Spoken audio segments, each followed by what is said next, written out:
بسم الله الرحمن الرحيم إن الحمد لله نحمده ونستعينه ونستغفره من يهده الله فلا مضل له ومن يضلل فلا هادي له وأشهد أن لا إله إلا الله وحده لا شريك له وأشهد أن سيدنا ونبينا وحبيبنا وشفيعنا وقرة أعيننا محمدًا عبده ورسوله صلى الله تبارك وتعالى عليه وعلى آله وأصحابه وأزواجه وذريته وبارك وسلم تسليمًا كثيرا أما بعد فأعوذ بالله من الشيطان الرجيم بسم الله الرحمن الرحيم وتوبوا إلى الله جميعًا أيها المؤمنون لعلكم تفلحون وقال تعالى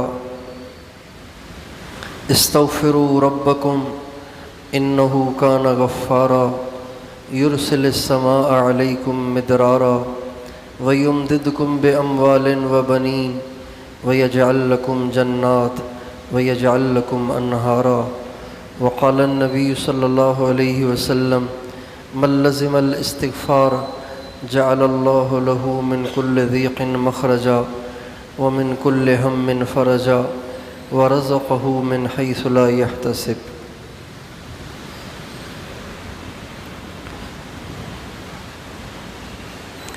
میرے محترم دوستو اور بھائیو،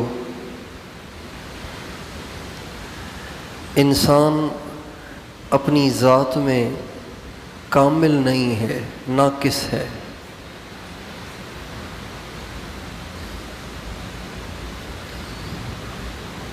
اللہ کی ذات کامل ہے، بے عیب ہے، اور انبیاء علیہم السلام کامل ہیں۔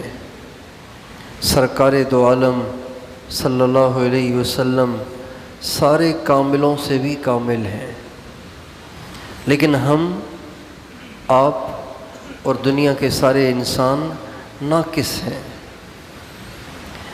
ہم کچھ بھی کر لیں، ہم کامل نہیں ہو سکتے۔ ہمارے اندر کمیاں بھری پڑی ہیں، عیوب بھرے پڑے ہیں، اور انسان محنت اور کوشش کر کے اتنا کر سکتا ہے کہ اس کی کمیاں کم ہو جائیں، اس کے عیوب کم ہو جائیں۔ آپ دیکھیں گے کہ ہم جو لوگ آخرت کی فکر رکھتے ہیں اور ان کو قیامت کی پیشی کی فکر لگی رہتی ہے، صبح سے وہ اس بات کا عزم کرتے ہیں کہ آج میں نے کوئی گناہ نہیں کرنا، کوئی اللہ کی نافرمانی نہیں کرنی، لیکن جب شام ہوتی ہے اور اپنا محاسبہ کرنے بیٹھتے ہیں، پتہ نہیں کتنی ساری غلط کاریاں سامنے آتی ہیں۔ اس سے پتہ چلتا ہے کہ شاید ہم کمیوں سے پاک نہیں ہو سکتے۔ اللہ تعالیٰ بڑا کریم ہے، بڑا مہربان ہے۔ اس نے اپنے بندوں کے لیے اتنا خوبصورت اور آسان نظام کر دیا ہے کہ یہ نہیں کہا ایک دم ٹھیک ہو جاؤ، سیدھے ہو جاؤ، کہیں تم نے گڑبڑ کی تو پھر سیدھے دوزخ میں ڈال دوں گا، یوں نہیں کہا، بلکہ اللہ تعالیٰ نے عمومی طور پر سب کے ساتھ اور حضرت محمد صلی اللہ علیہ وسلم کی امت کے ساتھ خصوصاً ایسا نرم رویہ رکھا ہے، ایسا نرم معاملہ رکھا ہے، ایسا نرم سلوک رکھا ہے کہ اگر تم سے ہو جائے، جھک جاؤ گے، توبہ کر لو گے، معاف کر دوں گا۔ ہمارے نبی کا ارشاد ہے، باب التوبۃ مفتوح ما لم تطلع الشمس من مغربها، توبہ کا دروازہ کھلا ہوا ہے جب تک کہ سورج مغرب سے نہیں نکلتا۔ توبہ کا دروازہ کھلا ہوا ہے، کیا مطلب؟ اس کا مطلب یہ ہے کہ اگر کوئی گناہ گار ہے، اگر کوئی خطا کار ہے اور وہ اللہ کو اب راضی کرنا چاہتا ہے، روٹھے ہوئے اللہ کو منانا چاہتا ہے، نا امید نہ ہو دن کو آئے گا تب بھی معافی مل جائے گی، رات کو آئے گا تو بھی معافی مل جائے گی، چھوٹے گناہ کی بھی معافی مل جائے گی، بڑے گناہ کی بھی معافی مل جائے گی، تھوڑے گناہوں کی بھی معافی مل جائے گی، زیادہ گناہوں کی بھی معافی مل جائے گی۔ اب اندازہ لگائیے کہ فرعون کتنا بڑا نافرمان ہے۔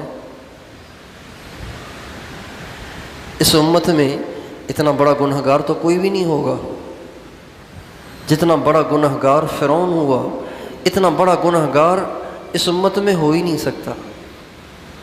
امت سے مراد امت مسلمہ۔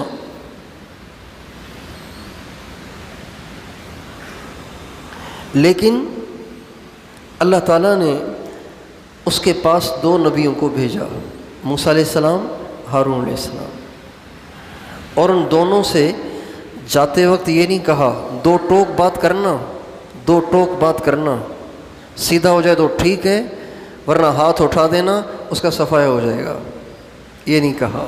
حالانکہ اللہ تو کر سکتا ہے، اللہ کے سامنے کسی بادشاہ کی بھلا کیا ویلیو ہے، اللہ کے سامنے کسی طاقتور کی طاقت کی کیا حیثیت ہے۔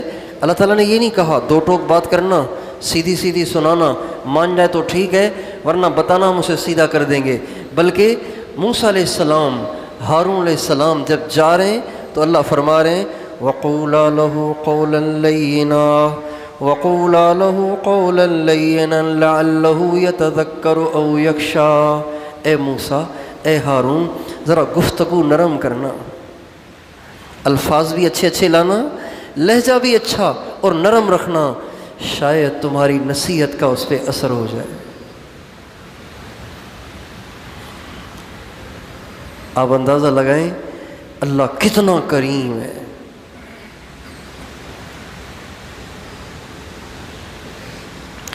اور وہ اتنا کریم کیوں نہ ہو، وہ اتنا مہربان کیوں نہ ہو، وہ اتنا رحیم کیوں نہ ہو، جبکہ وہ ہمارا خالق ہے، وہ ہمارا کیا ہے؟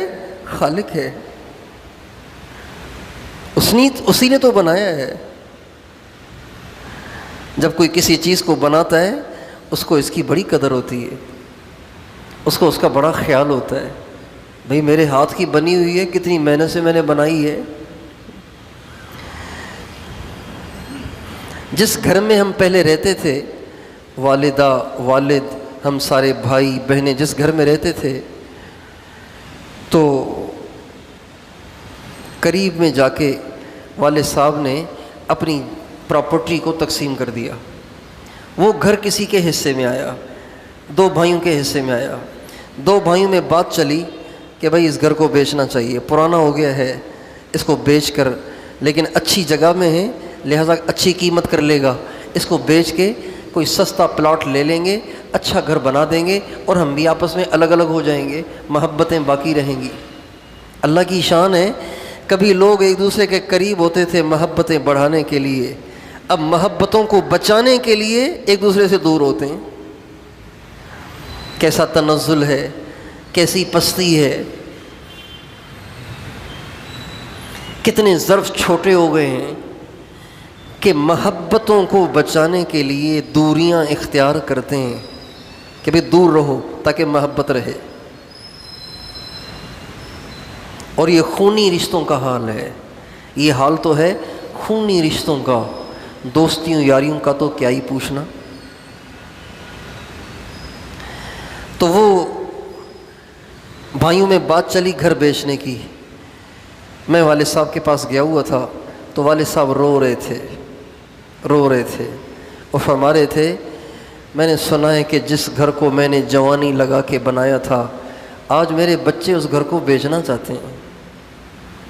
تو مجھے فوراً یہ بات سمجھ میں آئی کہ بے شک اللہ تعالیٰ نے فرعون کی طرف حضرت موسیٰ جیسے پیغمبر کو، حضرت ہارون جیسے پیغمبر کو بھیجتے ہوئے نرمی کا سلوک اختیار کرنے کو کیوں کہا تھا؟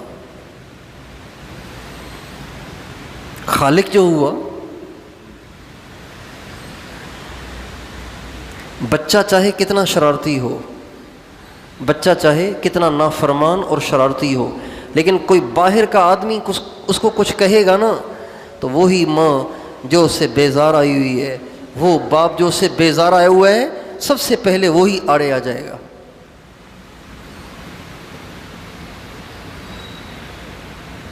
میں نے ایک والد کو دیکھا، ایک باپ کو دیکھا کہ وہ اپنے بیٹے کو یوں جھولی اٹھا کے بد دعا دے رہا ہے، اللہ تیرا بیڑا غرق کرے۔ اس کے کام کچھ ایسے تھے کہ اس کا باپ اس کو بد دعائیں دینے لگ گیا۔ اچھا، اللہ کی شان، ایک اور موقع پہ بھی میں موجود تھا، میں گیا تو اس کا باپ رو رہا ہے، تو میں نے کہا کیا ہو گیا، آپ رو رہے ہیں؟ کہنے لگے وہ بیٹا اس کو بخار ہو گیا ہے، اتر ہی نہیں رہا۔ جس کو جھولی پھیلا کے بد دعا دے رہا ہے، اب جب اس پہ بخار آیا تو رو رہا ہے کہ اتر ہی نہیں رہا، دعا کریں بیٹے کو بخار اتر ہی نہیں رہا۔ تو اللہ تعالیٰ کتنے کریم ہیں، کتنے مہربان ہیں، اور وہ مہربان اور کریم کیوں نہ ہوں جبکہ وہ خالق ہیں، وہ مالک ہیں، وہی تو ہم سب، وہی تو انہوں نے ہی تو ہمیں بنایا۔ چنانچہ اللہ فرما رہے ہیں وَقُولَا لَهُ قَوْلًا لَيِّنًا لَعَلَّهُ يَتَذَكَّرُ أَوْ يَخْشَىٰ، اے موسیٰ، اے ہارون، نرم نرم باتیں کرنا، شاید اس پہ اثر ہو جائے، شاید اثر ہو جائے۔ سے پتہ چل رہا ہے کہ اللہ کی کتنی خواہش تھی کہ فرعون بھی سدھر جائے۔ اللہ کی خواہش تھی، ارادہ نہیں تھا، خواہش تھی، چاہت تھی۔ لعلہ یتذکر او یخشی، شاید نصیحت پکڑ لے، شاید سدھر جائے، شاید تمہاری بات کا اس پہ اثر ہو جائے۔ موسیٰ علیہ السلام ہی کے زمانے کا ایک اور واقعہ ہے، قارون کا۔ یہ منافق تھا، فرعون کافر تھا، قارون منافق تھا، موسیٰ علیہ السلام کا چچا زاد بھائی تھا۔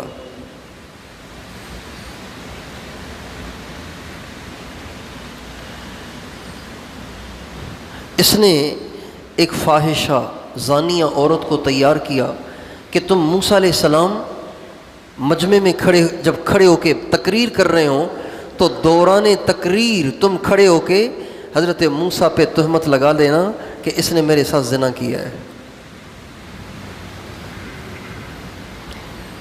اس سے پتہ چلتا ہے کہ کردار کشی کا عمل آج کی ایجاد نہیں ہے، یہ شروع سے چلا آ رہا ہے۔ جس کو بے اثر کرنا ہو اس کی کردار کشی کرنا، یہ کفار کا وتیرہ رہا ہے، یہ کفار کا اور کفار کے یاروں کا وتیرہ رہا ہے کہ وہ اہل حق کی کردار کشی کرتے ہیں، ان کو نگاہوں میں گرانے کی کوشش کرتے ہیں، ان کو ذلیل اور رسوا کرتے ہیں۔ لیکن اللہ بڑا کارساز ہے، جب کوئی حق پہ ڈٹا رہے، حق پہ جمع رہے، اللہ تعالیٰ ان ساری سازشوں کو فیل کر دیتے ہیں۔ تو کردار کشی کے لیے اس نے ایک فاحشہ عورت کو تیار کیا اور اس کو کہا کہ تم نے کھڑے ہو کے بڑے مجمع میں زنا کی تہمت لگانی ہے، جب زنا کی تہمت لگے گی تو موسیٰ کی کون سنے گا، سارے ہی چھوڑ کے چلے جائیں گے۔ ان کا بہت اچھا۔ جب موسیٰ علیہ السلام تقریر کرنے کھڑے ہوئے تو وہ عورت کھڑی تو ہوئی لیکن موسیٰ علیہ السلام کے چہرے کا جلال اس سے برداشت نہ ہوا اور وہ کچھ بول ہی نہ پائی۔ موسیٰ علیہ السلام نے جب اس کو کھڑا دیکھا تو زور سے کہا کیا کہتی ہو؟ اس نے کہا جی بات یہ ہے کہ اس قارون نے مجھے آپ پہ الزام لگانے کے لیے تیار کیا ہے، ورنہ آپ کی پاکی میں کیا شک ہے۔ موسیٰ علیہ السلام کو آ گیا غصہ اور وہ گر گئے سجدے میں، اور اللہ تعالیٰ نے ان کے رونے کی وجہ سے اللہ تعالیٰ نے زمین کو ان کے تابع کر دیا اور فرمایا یہ زمین تیری ہے، یہ زمین تیرے حکم کے تابع ہے، تم جو کہو گے وہ کرے گی۔ موسیٰ علیہ السلام نے زمین کو حکم دیا، زمین نے قارون کو ٹخنوں سے پکڑ لیا۔ جب ٹخنوں سے پکڑ لیا تو وہ چیخا اور چلایا، اپنے یاروں مددگاروں کو پکارا اور کہا آؤ مجھے آ کے نکالو، لیکن کوئی اس کو نکال ہی نہ سکا۔ جب اس نے دیکھا کہ بے بس ہوں، کوئی میری مدد کرنے والا نہیں ہے، تو اس نے موسیٰ علیہ السلام سے کہا موسیٰ بس مجھ سے غلطی ہو گئی، آپ مجھے معاف کر دیں۔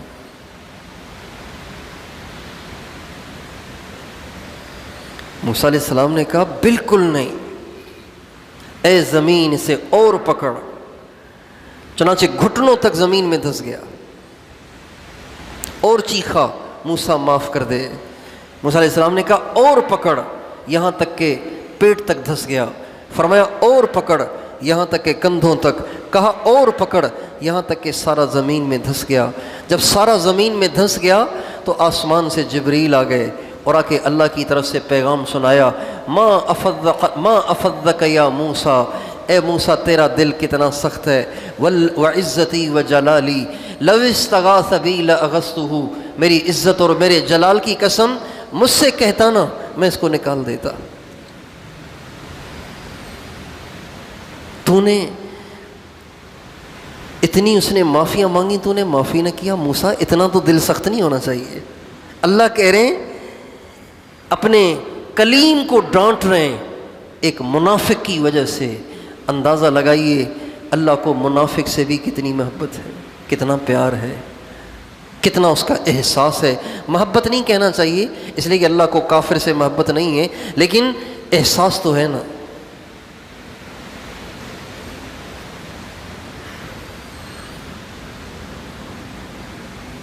اس لیے اللہ تعالیٰ نے ہر گنہگار کے لیے توبہ کے دروازے کھول رکھے۔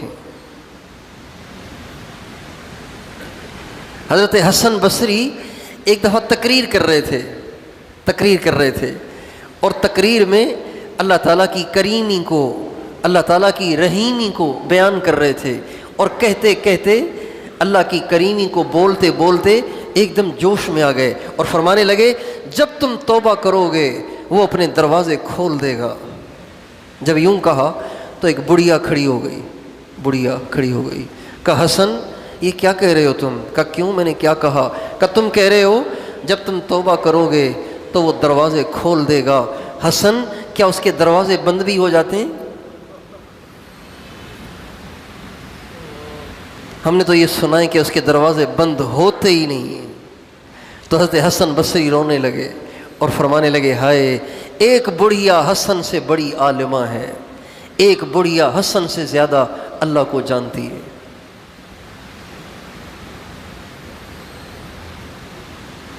اللہ تعالیٰ بہت کریم ہے، بڑے مہربان ہیں۔ ہم نے اللہ کو پہچانا نہیں ہے، ہم نے اللہ کو جانا نہیں ہے۔ ہم اللہ کو پہچانتے تو اللہ پہ مر مٹتے، اللہ کو جانتے تو اللہ پہ مر مٹتے۔ آج اللہ کی چھوٹی چھوٹی باتیں بھی ہم سے ماننا کیوں مشکل ہو رہی ہیں کہ اللہ کو ہم جانتے ہی نہیں۔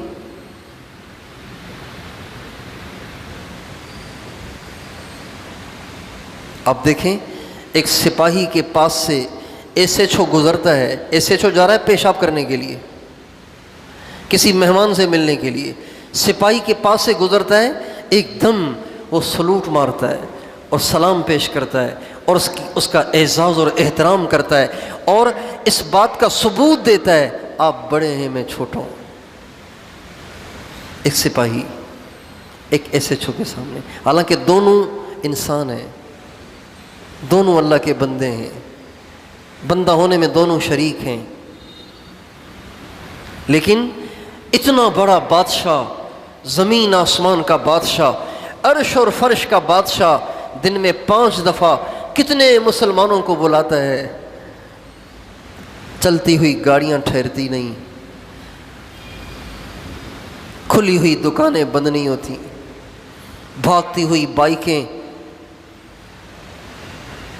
رکتی نہیں ہیں، ہماری گپیں بھی ختم نہیں ہوتی، اذان سن کے ہماری گپیں بھی ختم نہیں ہوتی، اذان سن کے ہمارے گانے بھی بند نہیں ہوتے، ہمارے ڈیک بھی بند نہیں ہوتے۔ گانے بجانے والا اسی دھواں دھار آواز کے ساتھ گانے بجا رہا ہوتا ہے، ادھر مؤذن اذان میں پکار رہا ہوتا ہے۔ اس لیے اللہ تعالیٰ فرماتے ہیں وَمَا قَدَرُ اللَّهَ حَقَّ قَدْرِهِ۔ اللہ اکبر، عجیب جملہ ہے یہ، عجیب آیت ہے یہ، وَمَا قَدَرُ اللَّهَ حَقَّ قَدْرِهِ۔ میرے بندو تم نے میری قدر ہی نہیں کی،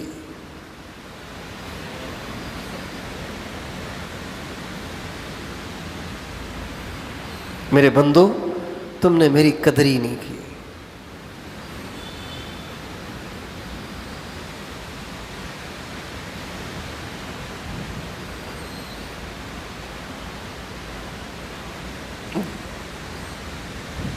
اپنے جیسے انسانوں کے سامنے جھکے، اپنے جیسے انسانوں کے سامنے تواضع کا پیکر بن گئے، اپنے جیسے انسانوں کے سامنے ذلیل ہوئے، اپنے جیسے انسانوں کے اشاروں پہ بھاگے بھاگے پہنچے۔ اتنے بڑے بادشاہ نے بلایا، سوتا ہوا سوتا رہ گیا، دکاندار دکان میں بیٹھا رہ گیا، گپیں لگانے والا گپوں میں مشغول رہا، اور انٹرنیٹ میں مشغول رہنے والا انٹرنیٹ میں مشغول رہا، گپیں بھی نہ چھوڑیں اللہ کے بلاوے پہ۔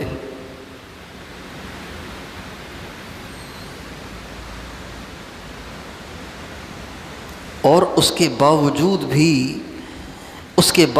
بھی روٹی بھی دے رہا ہے، پانی بھی دے رہا ہے، سورج کی روشنی بھی دے رہا ہے، دن کا اجالا بھی دے رہا ہے، رات کا اندھیرا بھی دے رہا ہے، فصلیں بھی اگا رہا ہے۔ حالانکہ ہونا یہ چاہیے تھا، اگر یہ بندے نہیں مانتے ساری زمین سے فصلیں اگنا بند ہو جانی چاہیے۔ اللہ اشارہ کر دے کون کیا کر سکتا ہے؟ ساری زمین کا پانی خشک ہو جانا چاہیے، سارے سمندروں کی مچھلیاں ختم ہو جانی چاہیے، غائب ہو جانی چاہیے، ساری دنیا کے انسانوں کی آنکھوں کی بینائی ختم ہو جانی چاہیے، سب کی زبان کی گویائی ختم ہو جانی چاہیے، سب کے کانوں کی سنوائی ختم ہو جانی چاہیے۔ لیکن واہ میرے اللہ تیری کریمی، اس کے باوجود بھی وہ ساری نعمتیں دے رہا ہے۔ اپنے احسانات کا تسلسل بند نہیں کر رہا۔ ایک حدیث قدسی میں اللہ تعالیٰ نے عجیب شکوہ کیا ہے، عجیب حدیث ہے یہ، تنہائی میں اس کو پڑھنے کی ضرورت ہے، تنہائی میں بیٹھ کے اس کے الفاظ میں غور کرنے کی ضرورت ہے۔ سنیے، یبن آدم، اے آدم کے بیٹے، ما تنصفنی، تو میرے ساتھ انصاف نہیں کرتا۔ اب بتائیے یہ لہجہ کسی طاقتور کا لگ رہا ہے؟ یہ تو اس کسی غریب کی بیٹی کا لگ رہا ہے جس کی ساس بھی اس پہ ظلم ڈھا رہی ہے، اس کا سسر بھی اس پہ ظلم ڈھا رہا ہے، اس کا خاوند بھی اس پہ ظلم ڈھا رہا ہے، اس کا دیور بھی اس پہ ظلم ڈھا رہا ہے، اس کی دیورانی بھی اس پہ ظلم ڈھا رہی ہے، اس کی نندیں بھی اس پہ ظلم ڈھا رہی ہے۔ چنانچہ یہ بیچاری مظلوم اپنے خاوند کے پاس بیٹھ کے کہہ رہی ہے، آپ مجھے اس لیے لائے تھے؟ یہ تو انصاف نہیں ہے نا کہ آپ بھی مجھے رگڑا دیتے ہیں، آپ کی ماں بھی مجھے رگڑا دیتی ہے، آپ کا باپ بھی مجھے رگڑا دیتا ہے، یہ کوئی انصاف ہے؟ اللہ تعالیٰ کہہ رہے ہیں، اے آدم کے بیٹے، ما تنصفنی، تو میرے ساتھ انصاف نہیں کرتا، اتحبب الیک بالنعم تتمقت الیک بالمعاصی الی بالمعاصی، میرے بندے میں اپنی نعمتیں دے دے کر تجھ سے محبت کا اظہار کرتا ہوں، اور تو میری نافرمانی کر کر کے مجھ سے نفرت کا اظہار کرتا ہے۔ خیری الیک منزل وشرک الی صاعد، میری خیریں تجھ پہ اترتی ہیں اور ظالم تیری طرف سے تو برائیاں ہی آتی ہیں میرے پاس۔ جو کچھ ہم کرتے ہیں یہ فرشتے لکھ کر دریا میں نہیں ڈال رہے، اللہ کے پاس لے کے جاتے ہیں۔ سارا دن صبح سے لے کے شام تک میں اور آپ جو کر رہے ہیں، جو بول رہے ہیں، دیکھ رہے ہیں، سن رہے ہیں، سوچ رہے ہیں، کر رہے ہیں، یہ سب کچھ فرشتے لکھ رہے ہیں۔ اور یہ لکھ کے کہاں کر رہے ہیں؟ کراچی کے سمندر میں پھینک رہے ہیں؟ نہیں، روزانہ شام کو اللہ کے پاس لے جاتے ہیں، اور شام سے لے کے صبح تک کی ساری کارستانیاں لکھ کر صبح کو اللہ کے پاس لے کر جا رہے ہیں۔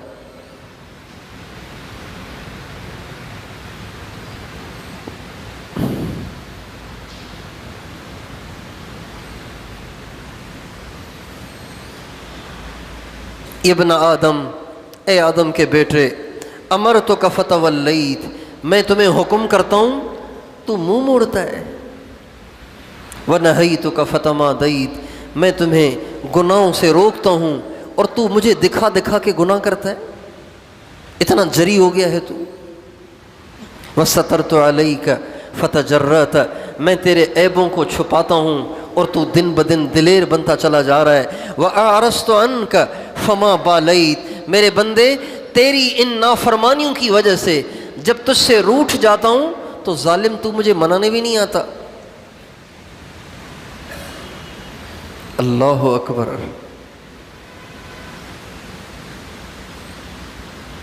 اس سے آپ اندازہ لگائیں کہ ہمارے دلوں میں اللہ کی کتنی اہمیت ہے۔ ایک دفعہ ہم شب جمعہ میں جا رہے تھے، جلدی جلدی گاڑی میں، پمپ پہ چڑھے پیٹرول بھرانے کے لیے، پیٹرول بھرا کے ہم نیچے اترے، یوں مڑ کے ہمیں جانا تھا۔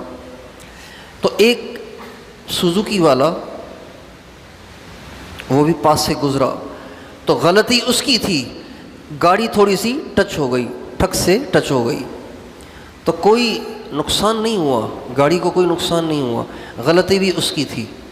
بہرحال ہم آگے چلے گئے، تو ایک دم وہ اپنی گاڑی گھما کے ہمارے سامنے آ گیا اور گاڑی سے اتر کے کہنے لگا، آپ نے ٹکر بھی ماری اور سوری بھی نہیں کہا؟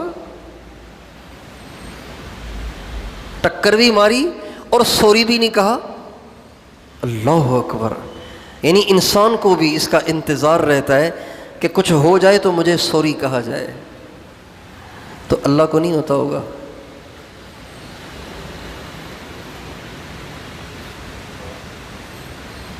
کبھی غلط نظر پڑ گئی، کبھی اللہ سے کہا معاف کر دے۔ سوری کا مطلب یہی ہے نا، یا اللہ غلطی ہو گئی معاف کر دے۔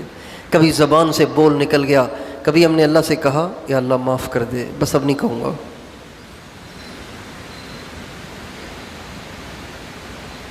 اللہ تعالیٰ فرماتے ہیں فَأَعْرَضْتُ عَنْكَ فَمَا بَالَيْتَ، میرے بندے تیری نافرمانیوں کی وجہ سے میں تجھ سے منہ موڑ لیتا ہوں، تو منانے تو آ جایا کر نا، منانے تو آیا کر، تو مجھے منانے بھی نہیں آتا۔ ان اتیتنی قبلتک، ان ساری بے وفائیوں اور ستم گریوں کے باوجود اگر تو کبھی میرے پاس آ گیا نا، تو میں یہ نہیں کہوں گا کہ اب آیا ہے دفع ہو یہاں سے، یوں نہیں کہوں گا۔ جب تو آئے گا تو میں آگے بڑھ کے تیرا استقبال کروں گا۔ باز آ ہر آنچ ہستی باز آ، گر کافر و گبر و بت پرستی باز آ، میرے بندے واپس آ جا، واپس آ جا، بے شک تو مشرک ہے تو بھی آ جا، بے شک تو ظالم ہے تو بھی آ جا، تو زانی شرابی ہے واپس آ جا، جب تو معافی مانگے گا میں سب معاف کر دوں گا۔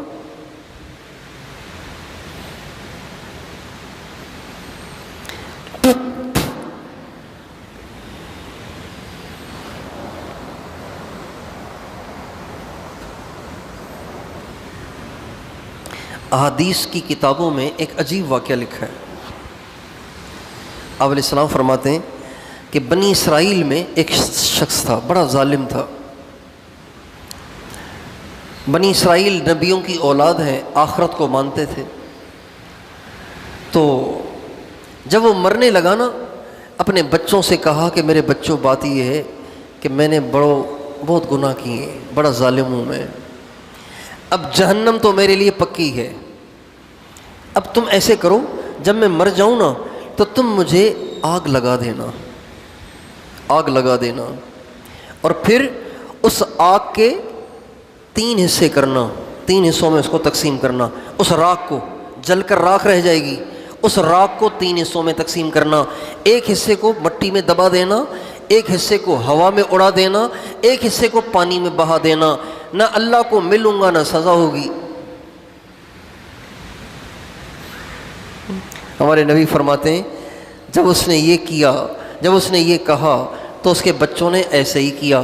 جب اس کے مرنے کے بعد اس کی لاش کو جلایا گیا، اس کی راکھ کو 3 حصوں میں تقسیم کر کے کچھ کو دبایا گیا، کچھ کو اڑایا گیا، کچھ کو بہایا گیا، تو اللہ تعالیٰ کے لیے کیا مشکل ہے؟ اللہ نے سب کو اکٹھا کر کے کھڑا کر دیا اور فرمایا میرے بندے تو نے ساری زندگی مجھے ناراض کیا اور جاتے جاتے بھی تو ایسی حرکت کر گیا، کہا یا اللہ تیرے خوف کی وجہ سے کیا تھا۔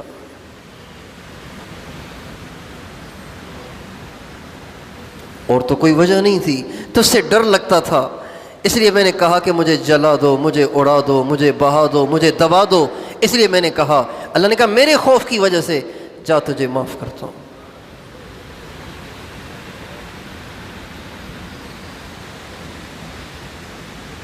کتنا اللہ مہربان ہے، کتنا اللہ کریم ہے۔ ایسے کریم اللہ کو منائے بغیر جو مر جائے تو اس کو تو دوزخ میں جانا چاہیے۔ اتنے آسان، جس کو منانا اتنا آسان ہو، جو اس کو بھی نہ منا پایا تو وہ کتنا کم بخت ہوگا، کتنا بد نصیب ہوگا۔ اس لیے میرے دوستو، اللہ تعالیٰ نے گناہ گاروں کے لیے بڑے اچھے پیکیجز رکھے ہوئے ہیں، بڑے اچھے پیکیجز رکھے ہوئے ہیں گناہ گاروں کے لیے۔ بیماری بھیج کے معاف کر دیتا ہے، تنگ دستی بھیج کے معاف کر دیتا ہے۔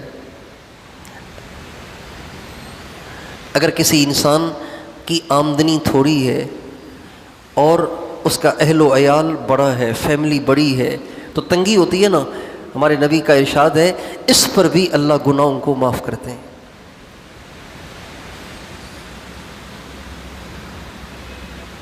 چلتے چلتے ٹھوکر لگ گئی، گناہ معاف۔ ماربل کے فرش ہیں، وضو کر کے آ رہے تھے، پھسل گئے، گناہ معاف۔ پھسلے نہیں، پھسلے تو صحیح لیکن سنبھل گئے، گرے نہیں، اس پہ بھی گناہ معاف۔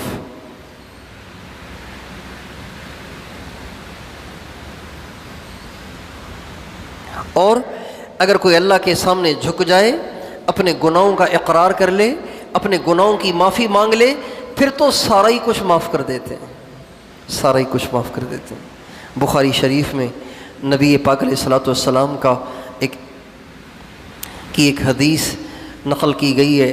آپ علیہ السلام فرماتے ہیں بنی اسرائیل میں ایک شخص تھا، اس نے 99 قتل کیے تھے، 99 قتل کیے تھے۔ کتنا بڑا قاتل ہوگا وہ، کتنا بڑا ظالم ہوگا وہ۔ من قتل نفسا بغیر نفس فکأنما قتل الناس جميعا، جو ایک شخص کو قتل کرے ناحق، یوں سمجھیں گویا ساری دنیا کو اس نے قتل کر دیا۔ اتنا بڑا جرم ہے قتل کرنا۔ شرک کے بعد سب سے بڑا گناہ قتل کرنا، ایک جان کو ضائع کرنا۔ 99 قتل کیے، لیکن احساس ہو گیا۔ ایک بزرگ کے پاس آیا، وہ بزرگ عالم نہیں تھے، صرف نیک تھے، عبادت گزار تھے۔ ان کے پاس آیا، کہا جی میں 99 قتل کیے ہیں، تو میری توبہ قبول ہو سکتی ہے؟ ان کا اتنے سارے جرائم کر کے اب تجھے خیال آیا توبہ طائب ہونے کا، چل یہاں سے۔ انہوں نے جب نا امید کر دیا تو اس کو آیا غصہ، اور اس بیچارے کو بھی لٹا کے اس کو بھی صاف کر دیا۔ اب ہو گئے 100، سینچری ہو گئی پوری۔ ہمارے نبی کا ارشاد ہے پھر اس کو خیال آیا کہ مرنا تو ہے نا، جہنم میں تو جانا پڑے گا، پھر دیکھوں ایک ٹرائی اور کر لوں، شاید معافی مل جائے۔ تو پوچھتے پاچھتے کسی نے کہا فلاں جگہ ایک عالم رہتے ہیں، ان کے پاس چلے جاؤ، شاید کوئی راستہ نکل آئے۔ چنانچہ اس اللہ والے کے پاس، جو کہ عالم بھی تھے، ان کے پاس آئے اور کہا 100 قتل کیے ہیں، کوئی صورت ہے معافی کی؟ کہا بالکل ہے۔ کہا کیا ہے؟ کہا اب توبہ کر لو، آئندہ نہیں کرو گے، اور جس بستی میں رہتے ہو اس بستی کو چھوڑ کے فلاں بستی میں چلے جاؤ، وہاں نیک لوگ رہتے ہیں، نیکوں کی صحبت میں رہو گے تو تم بھی برائی سے بچے رہو گے۔ ان کا ٹھیک ہے، یہ تو آسان ہے۔ چنانچہ اس نے سفر شروع کیا نیک لوگوں کی بستی کی طرف۔ تو پہلے زمانے میں آبادیاں تھوڑی ہوتی تھیں اور ویران علاقے زیادہ ہوتے تھے، جیسے آج کل بھی بلوچستان میں ایک بستی سے دوسری بستی تک 100 150 کلومیٹر کا فاصلہ ہے، راستے میں نہ پانی ہے نہ کوئی آبادی ہے، کچھ بھی نہیں ہے۔ اسی طرح اب یہ بیچارہ چل پڑا، چلتے چلتے چلتے چلتے پیاس بھوک، آخر گر گیا، نڈھال ہو گیا، موت کا وقت قریب آ گیا۔ اب جب اس نے دیکھا کہ چلا تو جا نہیں رہا، بھوک اور پیاس، ضعف، کمزوری کی وجہ سے اب قدم تو اٹھا نہیں سکتا، کھڑا تو ہو نہیں سکتا، تو حدیث میں آتا ہے وہ پیٹ کے بل زمین پہ گھسٹ کر نیکوں کی بستی کی طرف جانے لگا۔ اللہ تعالیٰ کو یہ ادا اس کی اتنی پسند آئی کہ جب اس کی روح پرواز کرنے کے لیے فرشتے آئے تو جہنم کے فرشتوں نے کہا ہمارا آدمی ہے، 100 قتل کیے ہیں۔ جنت کے فرشتوں نے کہا ہمارا آدمی ہے، توبہ کر لی ہے اور اب نیکوں کی بستی کی طرف جا رہا ہے، نیکوں کی بستی کی طرف چل تو پڑا ہے۔ تو جہنم کے فرشتوں نے کہا چلا تو ہے، پہنچا تو نہیں ہے۔ اللہ سے فیصلہ کروایا۔ اللہ تعالیٰ نے فرمایا تم زمین کو ناپ لو، زمین کو ناپ لو، اگر یہ بروں کی بستی کے قریب ہے تو اس کو بروں کی بستی میں سے شمار کر کے جہنم میں ڈال دو، اگر یہ نیکوں کی بستی کے قریب ہے تو اس کو نیکوں میں شمار کر کے جنت میں ڈال دو۔ فرشتوں سے تو یوں کہا گیا، ادھر اللہ تعالیٰ نے نیکوں کی بستی کی طرف جو راستہ تھا اس سے کہا سکڑ جا، کم پڑ جا، اور جو بروں کی بستی کی طرف راستہ تھا اس سے اللہ نے فرمایا تم پھیل جاؤ۔ حالانکہ وہ کم تھا اس کو پھیلنے کو کہا، وہ زیادہ تھا اس کو سکڑنے کو کہا۔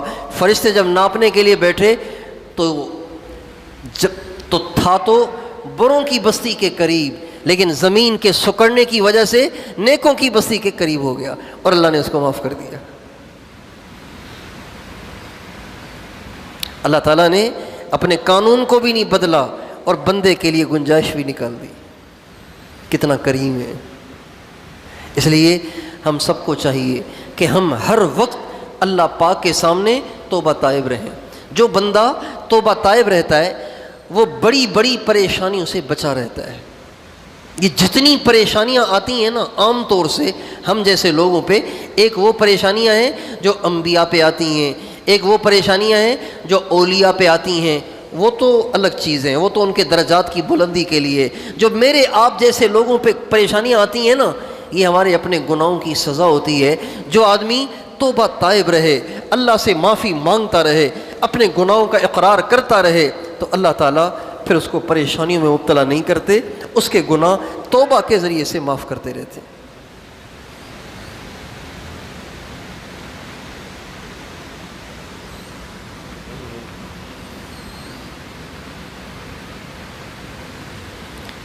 گناہوں کو بخشنے کے یہ دو راستے ہیں، ایک شرافت سے یعنی توبہ طائب ہو جاؤ معاف ہو جائے گا، یہ شرافت سے معافی ملتی ہے، اور ایک ہے آفت سے، یعنی خود تو توبہ کر نہیں رہا لہٰذا بیماری بھیج دی، فالج کا اٹیک ہو گیا، پڑا ہوا ہے، پیشاب نکل رہا ہے، پاخانہ نکل رہا ہے، اس سے گناہ معاف ہو رہے ہیں۔ بخار آ گیا گناہ معاف ہو رہے ہیں، ایکسیڈنٹ ہو گیا گناہ معاف ہو رہے ہیں، بیٹے کو چوٹ لگ گئی گناہ معاف ہو گئے۔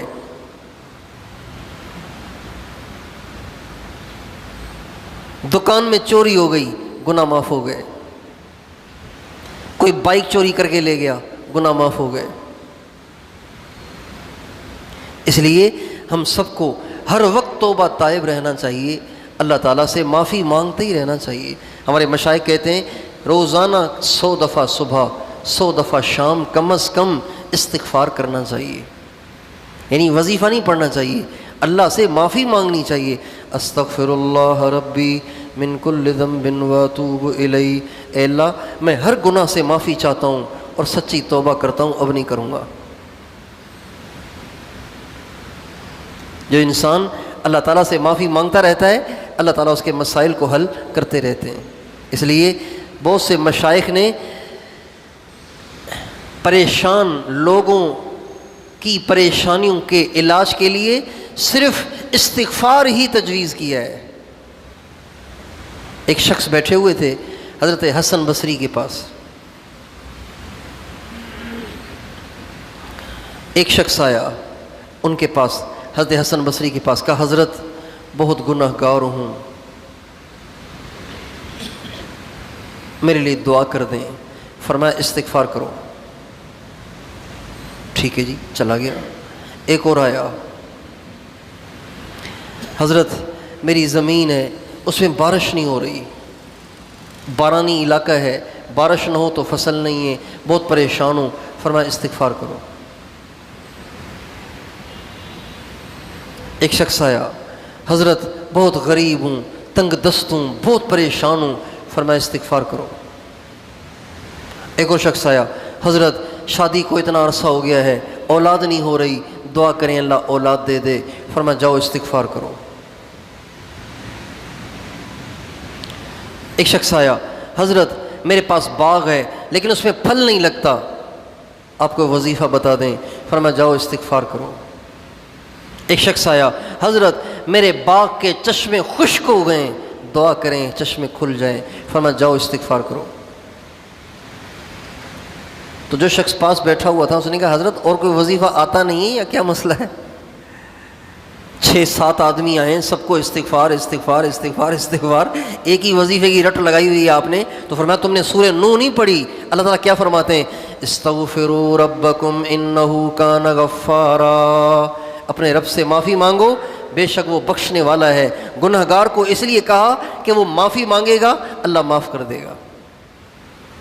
استغفروا ربکم انہ کان غفارا یرسل السماء علیکم مدرارا ویمددکم باموال وبنین ویجعل لکم جنات ویجعل لکم انہارا۔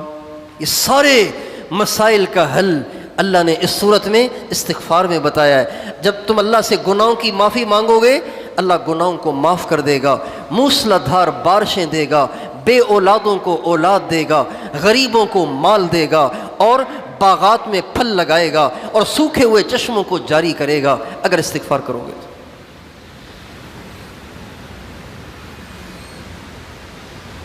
اس لیے ہر وقت توبہ تائب ہونا چاہیے، اپنے دامن کو پاک رکھنا چاہیے۔ پرہیزگار آدمی، نمازی آدمی، پاک صاف رہنے والا۔ ابھی یہاں پانی کھڑا ہوا ہے نا، باہر پانی کھڑا ہوا ہے، کہیں پانی کا چھینٹا پڑ گیا، بائک والا زوردار طریقے سے پاس سے گزرا، چھینٹا پڑ گیا، تو بتائیے یہ کہتا ہے چلو کل دھو لیں گے، فوراً اسے دھوتا ہے کہ نہیں دھوتا؟ پاک کرتا ہے کہ نہیں کرتا؟ میرے دوستو، گٹر کے پانی کے چھینٹے کی نجاست اتنی نہیں ہے جتنی ایک گناہ کی نجاست ہے جو دل پہ آ جاتی ہے۔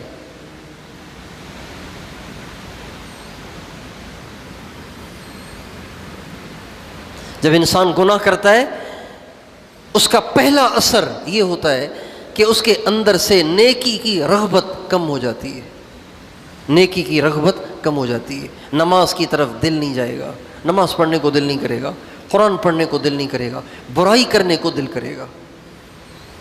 برائی برائی کو کھینچتی ہے، نیکی نیکی کو کھینچتی ہے۔ اس لیے جب کبھی ہم سے گناہ ہو، فوراً توبہ کر کے ہمیں اللہ کو راضی کرنا چاہیے، اپنے دامن کو صاف کرنا چاہیے۔ تو بھائی صاف ستھری زندگی گزارنے کے لیے تیار ہیں؟ صاف ستھری زندگی گزارنے کے لیے تیار ہیں؟ ہمیشہ اپنے دامن کو پاک رکھنے کے لیے تیار ہیں؟ ہمیشہ اللہ کے سامنے توبہ طائب رہیں، اپنے سر اپنے کندھوں پہ کبھی گناہوں کا بوجھ لیے نہ پھریں۔ گناہوں کا بوجھ تو تب لیے پھریں نا جب اگلا معاف کرنے کے لیے تیار نہ ہو، اگلا معاف کرنے کے لیے تیار نہ ہو۔ ہمارے نبی کا عجیب ارشاد ہے، آپ فرماتے ہیں جب رات کا آخری تہائی حصہ باقی رہ جاتا ہے، اللہ تعالیٰ پہلے آسمان پہ تشریف لاتے ہیں، اور پتہ ہے کیا کہتے ہیں؟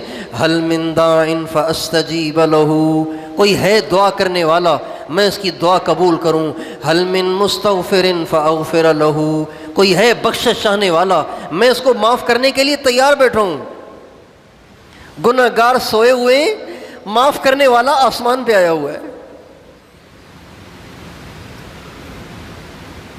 عجیب نہیں ہے یہ بات عجیب نہیں ہے؟ بے نیاز بادشاہ پہلے آسمان پہ آیا ہوا ہے، اور غریب اور فقیر بندہ، محتاج بندہ، ضعیف اور کمزور بندہ پڑا سو رہا ہے۔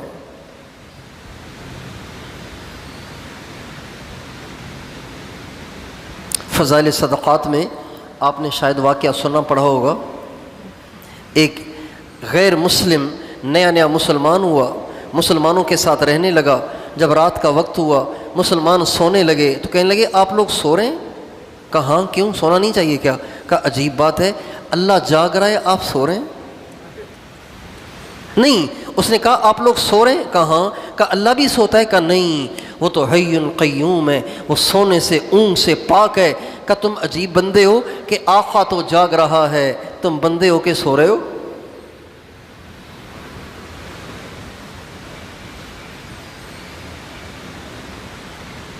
پیر صاحب بیٹھے ہوئے ہوں اور مرید صاحب تکیہ رکھ کے لیٹ جائیں، ایسے ہوتا ہے؟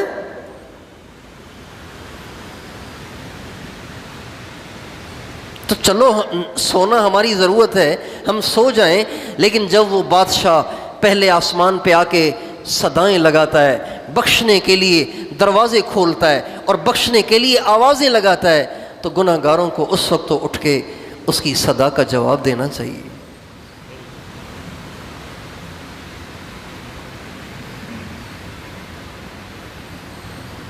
جب رات کا آخری تہائی حصہ رہ جائے ہم سب کو اٹھ جانا چاہیے، الارم رکھیں، اٹھ جانا چاہیے، اور اپنے عمل سے اس بات کو ثابت کرنا چاہیے۔ اللہ آپ کہہ رہے تھے نا کوئی ہے دعا کرنے والا، میں ہوں۔ آپ کہہ رہے تھے نا کوئی ہے بخشش چاہنے والا، میں ہوں، مجھے معافی چاہیے۔ آپ کہہ رہے تھے نا ہے کوئی سوالی، میں ہوں سوالی۔ آپ پکار رہے تھے نا، میں آ گیا ہوں۔ تو جو سخی کسی سائل کو اپنے دروازے پہ بلاتا ہے تو ہو سکتا ہے کہ پھر بھی نہ دے، یہ ہو سکتا ہے۔ اس لیے تہجد کی دعائیں رد نہیں ہوتی، اس لیے کہ تہجد پڑھنے والا بن بلائے کا مہمان نہیں ہے، بلایا ہوا مہمان ہے، اور بلائے ہوئے کی قدر ہوتی ہے۔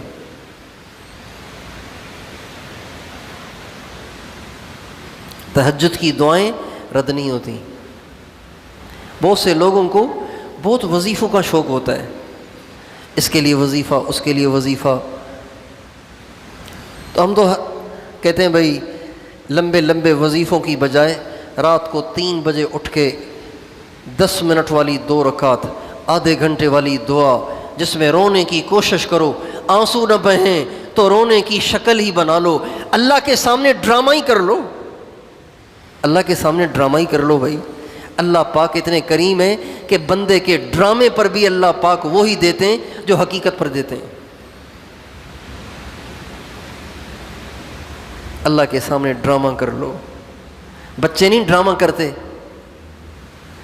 میرے گھر میں چھوٹے بچے ہیں، نواسہ نواسی وغیرہ، تو روزانہ یہ بات پیش آتی ہے، روزانہ۔ اب میں بیٹھا ہوا ہوں مراقبے کے لیے، اچانک بچہ اتنے درد انگیز طریقے سے چیختا ہے کہ میں بھاگ کے مراقبہ چھوڑ کے باہر نکلتا ہوں، اور جاتا ہوں تو بچہ بالکل ٹھیک ٹھاک ہوتا ہے۔ بھائی آپ نے اتنے درد بھرے لہجے میں اتنی چیخ کیوں ماری؟ میں نے سمجھا تم اوپر سے گر گئے ہو، چوٹ لگ گئی ٹانگ میں، سر میں، یا کسی نے مارا ہے۔ آئے دن یہ واقعہ پیش آتا ہے کہ مراقبہ چھوڑ کے بھاگتا ہوں اور جاتا ہوں تو وہ بالکل ٹھیک ہوتا ہے، اور صرف جیسے بچے نہیں ڈرامہ کرتے ہیں ایسے کر رہا ہوتا ہے، اور اپنی ماں سے منوانے کی کوشش کر رہا ہوتا ہے۔ اور یہ بچے ڈرامہ کر کے اپنی ماں سے اپنی باتیں منوا لیتے ہیں۔ تو بھائی ہمیں بھی اللہ کے سامنے رونا چاہیے۔ ہر مسئلے کا یہ بڑا زبردست، سستا، ہلکا پھلکا اور آسان سا حل ہے، 3 بجے اٹھ جائیں، 3 بجے اٹھ جائیں، 3 بجے اٹھ جائیں، 2 رکعت پڑھیں 10 منٹ والی۔ آپ کہیں گے میں تو حافظ نہیں ہوں، تو سورہ اخلاص تو آتی ہے نا، تو 11 دفعہ ایک رکعت میں، 11 دفعہ دوسری رکعت میں پڑھ لیں، آپ کی نماز لمبی ہو جائے گی۔ اس کے بعد آدھے گھنٹے کی دعا آنسوؤں کے ساتھ، گڑ گڑانے کے ساتھ، آواز کے ساتھ، چپکے نہیں، چونکہ چپکے کریں گے تو کیفیت نہیں بنتی۔ نئے آدمی کی چپکے دعا سے کیفیت نہیں بنتی۔ جب وہ آواز سے کہتا ہے اے اللہ تیرے سوا ہے ہی نہیں کوئی، جاؤں کہاں، آج طے کر کے آیا ہوں تجھ سے لینا ہے، آج مجھے دے، تیری مہربانی ہوگی، اگر نہیں دینا تو پھر راستہ بھی بتا کہاں جاؤں، اور یقیناً اور کوئی راستہ نہیں ہے۔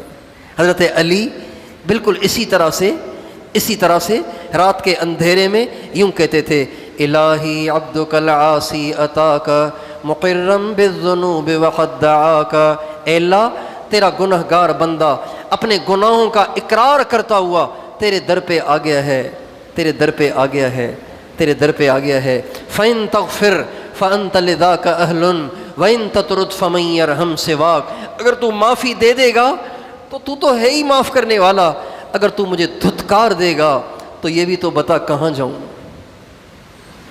راستہ بھی تو بتانا۔ پھر من یرحم سواک، کون رحم کرے گا اگر تو نہیں کرے گا؟ تو آواز سے گڑ گڑا کے اللہ سے رو رو کر اپنے ہر مسئلے کو مانگیں، دیکھیں اللہ کیسے مسئلے حل کرتا ہے، کسی وظیفے کی آپ کو حاجت نہیں رہے گی۔ تو اپنی زندگی کو گناہوں سے پاک رکھیں گے انشاءاللہ، توبہ طائب رہیں گے انشاءاللہ، اللہ تعالیٰ ہم سب کو توفیق عطا فرمائے۔ اپنی زندگی کو پاک رکھنے کے لیے ضروری ہے کہ ہم نیک صحبتوں میں رہا کریں۔ جب انسان نیک ماحول میں اور نیک صحبت میں رہتا ہے تو اس کو اچھائی برائی کا احساس رہتا ہے۔ جب انسان کی صحبت غلط ہو جائے تو برائی کی برائی دل سے ختم ہو جاتی ہے، نیکی کی رغبت ختم ہو جاتی ہے اور برائی کی برائی ختم ہو جاتی ہے، اور پھر انسان بے دھڑک برائیاں کرنا شروع کر دیتا ہے۔ اس لیے اپنی زندگی کو اگر ہم پاک رکھنا چاہتے ہیں، اللہ کو راضی رکھنا چاہتے ہیں، تو ہم نیک صحبت کا اہتمام کریں اور اس کی کوشش کریں گے انشاءاللہ۔ اللہ تعالیٰ ہم سب کو توفیق عطا فرمائے۔